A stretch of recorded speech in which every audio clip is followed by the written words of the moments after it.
Buenas noches, grupo.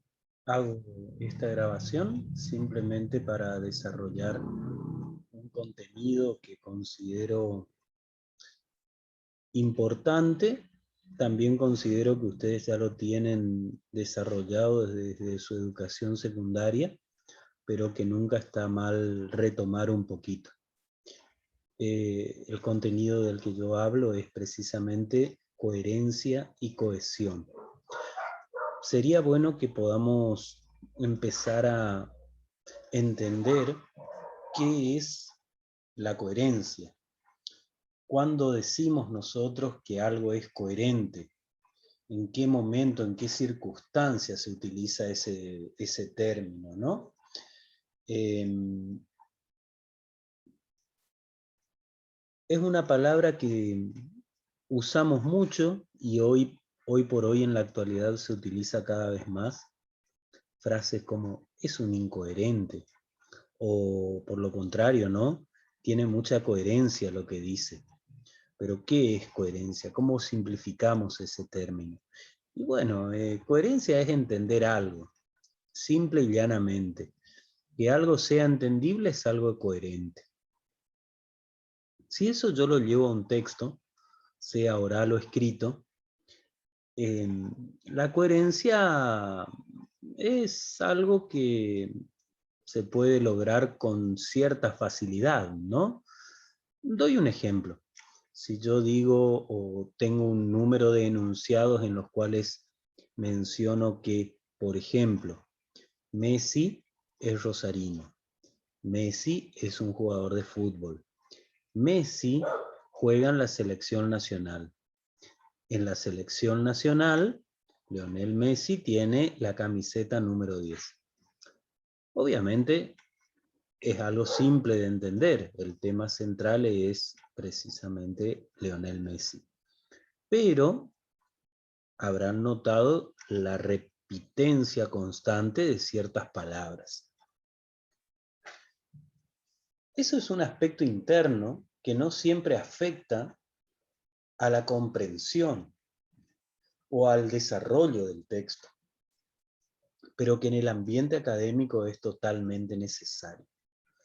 Ese elemento que relaciona las palabras en el texto recibe el nombre de cohesión. La coherencia es el sentido global del texto. La cohesión es la relación que se establece en un texto por medio de palabras. Ustedes tienen una bibliografía ¿cómo es?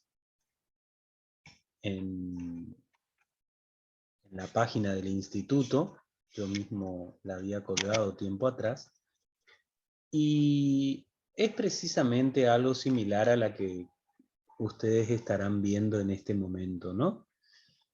Habla precisamente de la coherencia y de la cohesión textual. Ustedes tienen una serie de conceptos allí que, si bien es importante que los conozcan, es más importante que los puedan poner en práctica. Entonces, cuando hablamos de coherencia y de cohesión, estamos hablando precisamente de propiedades textuales.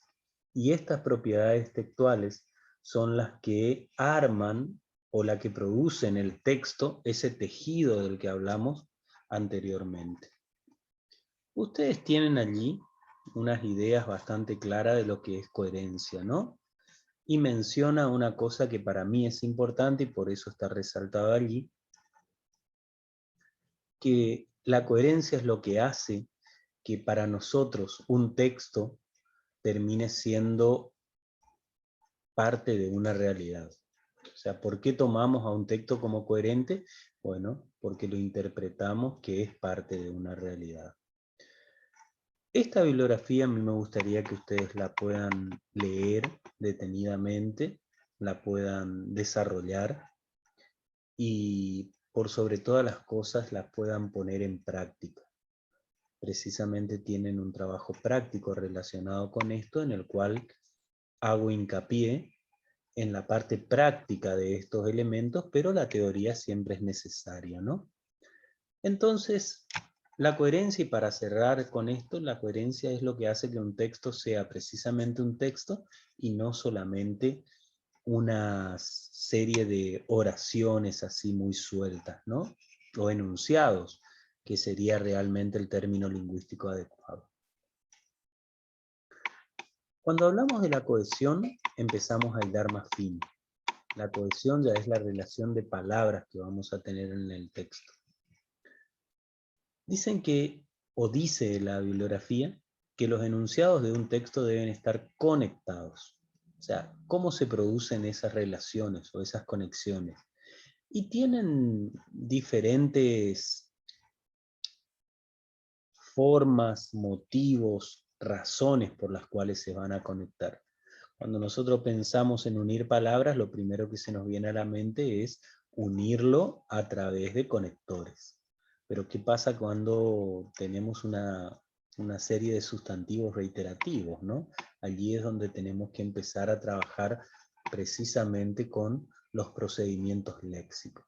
¿Y qué son los procedimientos léxicos? Bueno, ahí tenemos unos pequeños ejemplos de los más comunes.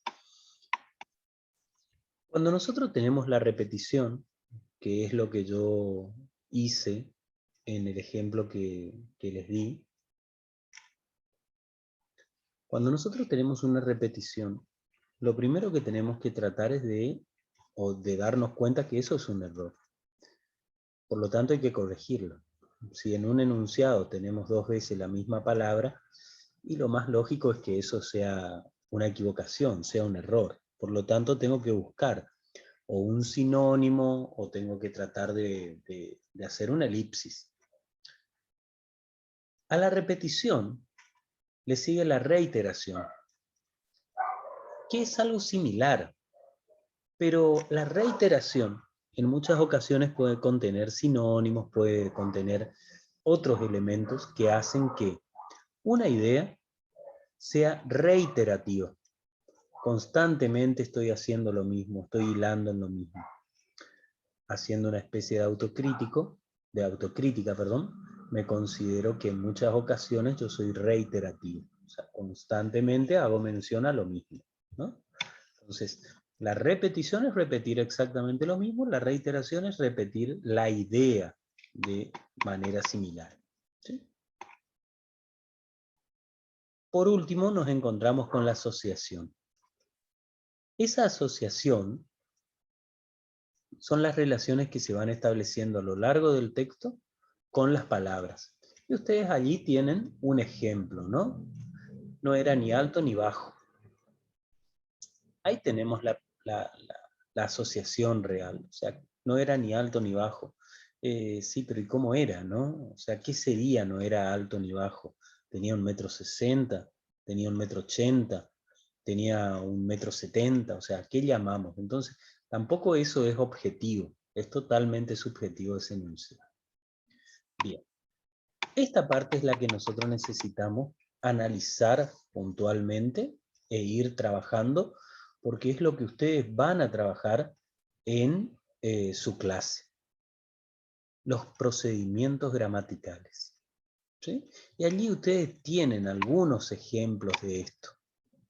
Estos ejemplos, estas descripciones, estas definiciones que ustedes tienen allí, pueden ser no precisamente las más comunes, pero son interesantes de trabajar. Voy a subir otro material para acompañar a este video, en el cual vamos a hablar precisamente de los procedimientos cohesivos, de los recursos cohesivos.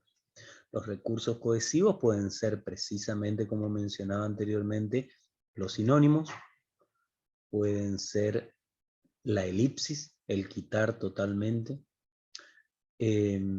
puede ser un parafraseo, etcétera, ¿no? Eso lo vamos a trabajar en otro material. Por lo pronto, subo este videito y me gustaría que traten de leerlo, este material, de leerlo detenidamente.